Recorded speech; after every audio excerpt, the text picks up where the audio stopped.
Welcome to Wilderness Survival Systems, and thanks for watching. So recently I have put out a couple of emails on the basics of building a fire, fire building 101 if you will. And in my opinion, fire building is probably one of the most important skills that you can have when you get yourself into trouble in the backcountry. So I thought I would just do a video today on the basics of how I am most often successful at getting a fire going. So let's get to it. Alright, so fire building 101. So here is basically our tinder ladder laid out.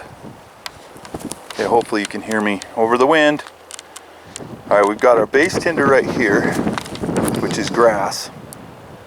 And there's some prep stuff you got to do with that. I find grass to be one of my best base tinders around.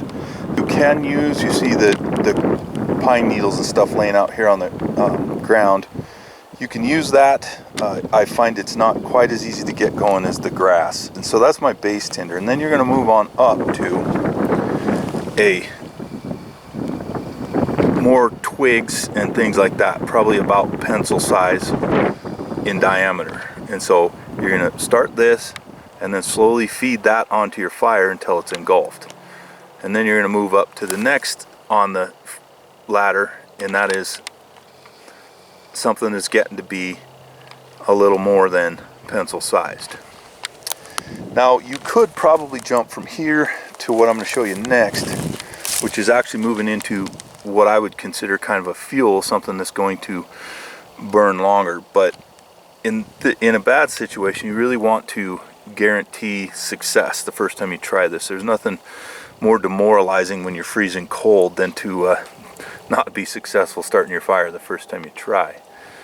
And then you move on up to fuel, and that's the biggest fuel we're going to burn today, just because it's pretty dry out here. So now, proportion of these fuels or these tinders, I would say I would have a lot of this and this, you know, and then the amount of fuel that you're going to need. Like if you're spending the night out, you would want a lot of fuel there also. But the reason that I say that is because where your fire is going to fail is down in this range right here. So, you know, especially if your conditions are tough, it's windy or wet or something like that. So that's where I would stack my cards, is in here, just to ensure that you have the materials to get your fire going. So with that said, those are the tinders, and that's how I usually lay them out, just like this. And you're going to want them gathered before you go to start your fire, because this burns pretty fast. And by the time you got up and went out and gathered some of these to put on that would be out. So you want to have everything laid out here so you can have a long-lasting fire before you've got to leave it to go collect more material to keep your fire going. So I think that's about all that. So we will go ahead and put this camera on a tripod and get going with the fire preparation here. Alright, so the first thing that you're going to want to do is prep your grass, your base tinder. And the way you want to do that the reason you want to do that is because these stalks through this grass have a shell on the outside of them just naturally, and so you want to break that up a little bit and get the fibers up out of the centers of the grass and get that easier to get going. And so what I do, we'll typically ring it around something like this, and you can see the pieces kind of start to come off of it like so. And we'll do up quite a bit of it here.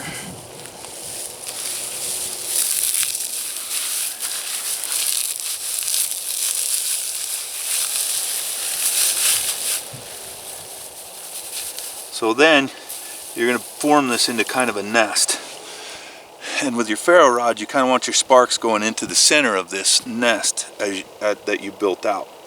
And again, you're going to want your next level of tinder here pretty close. Now, something you can do is take grass like so and not shred it up or ball it up or anything, and just kind of leave it into a dense pack like that. And that'll burn a little bit longer. If you get this going and throw that on top and then go for your next level of tinder, you can do that. So what we'll do, we'll go ahead and get a spark on this, see if we can get her going, and then we will grab our next level of tinder.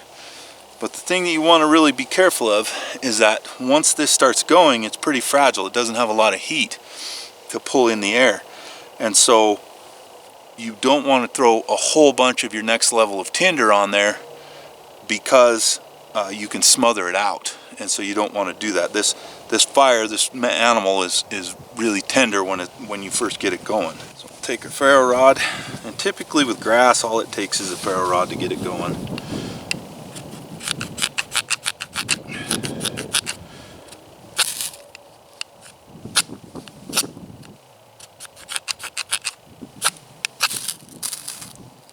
Okay, so we got our flame going, and you see how fast that's burning.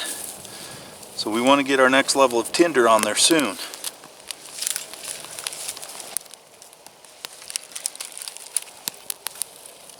Just like so, and see how it's nice and open and doesn't smother out your fire. And kind of let that get going. And you see it's starting to go, and at this point, some dry pine needles would also work good as well. So we'll let that kind of keep going, and see how I kind of smothered it down right there? You kind of want to avoid that.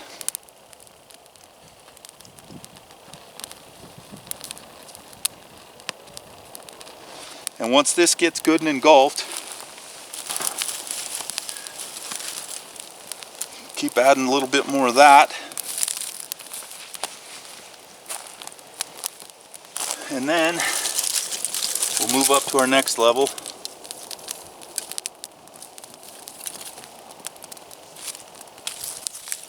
Of tinder, and let that get engulfed nicely. And at this point, you're getting some pretty good heat off this fire.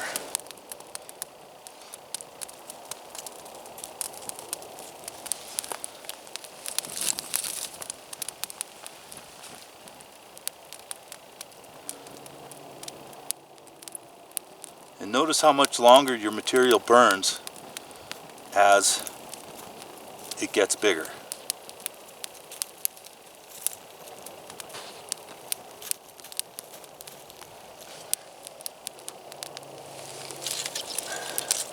And now we'll move on up to something more fuel sized here.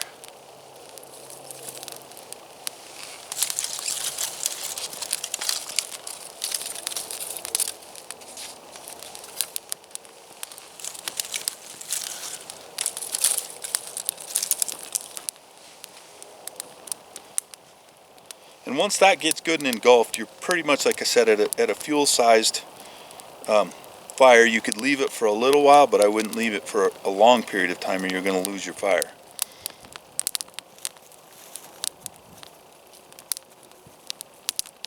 And we'll let that get going. And notice how each level takes a little bit longer to get going, and so you want a good heat base under that.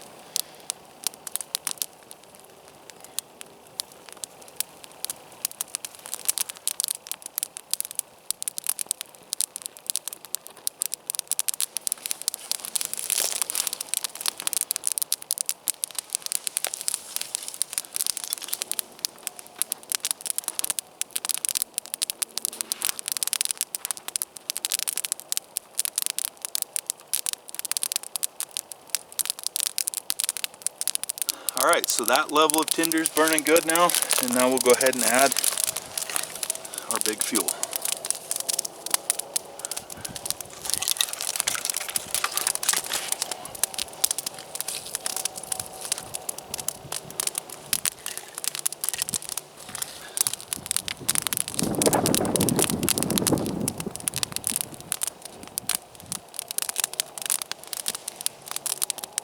Alright, so I would say that our fire is going at this point. It could get rained on a little bit and still keep going. And you're starting to get some good heat off of that now. All right.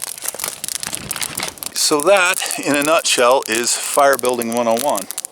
And you see our fire's going pretty good back there. And that is my typical method of getting the fire going. It works pretty good. One thing I will say is if it were really windy out here, I would probably build a teepee to the windward side of it and give myself a wind block to help get the fire going. Once the fire's going like this, you're not going to blow it out. So